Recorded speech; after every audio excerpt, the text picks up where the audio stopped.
നിലമ്പൂർ ഉപതെരഞ്ഞെടുപ്പിൽ സ്വതന്ത്ര സ്ഥാനാർത്ഥി പി അൻവറിന് മുന്നിൽ ഇനി UDF വാതിൽ തുറക്കില്ലെന്ന് പ്രതിപക്ഷ നേതാവ് VD സതീശൻ.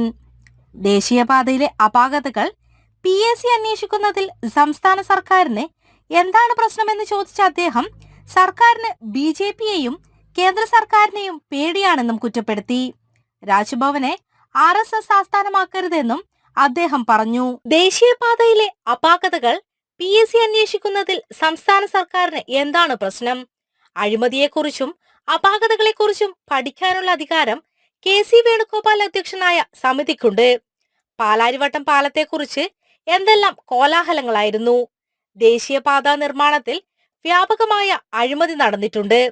അഴിമതിയും ക്രമക്കേടും മൂടിവയ്ക്കാനുള്ള ശ്രമമാണ് നടക്കുന്നത്. അന്വേഷണത്തെ എന്തിനാണ് സംസ്ഥാന സർക്കാർ ഭയക്കുന്നത്? എല്ലാവരും ഉൾപ്പെടുന്ന സമിതിയാണ് PAC എന്നും അദ്ദേഹം പറഞ്ഞു. ഭാരതമാതാവിന്റെ ചിത്രം രാജ്ഭവനിൽ വയ്ക്കുന്നത് ശരിയല്ല.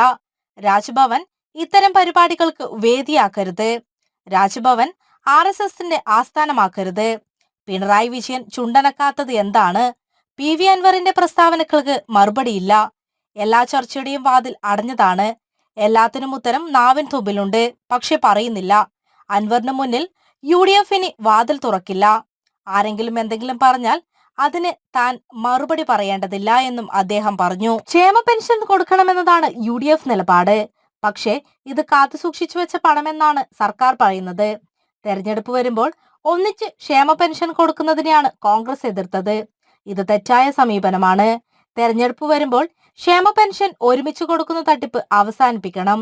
ഉമ്മൻചാണ്ടിയുടെ കാലത്ത് 18 മാസം പെൻഷൻ കുടിശ്ശിക ഉണ്ടായിരുന്നു എന്ന് തെളിയിക്കാൻ CPMനെ വെല്ലുവിളിക്കുന്നു.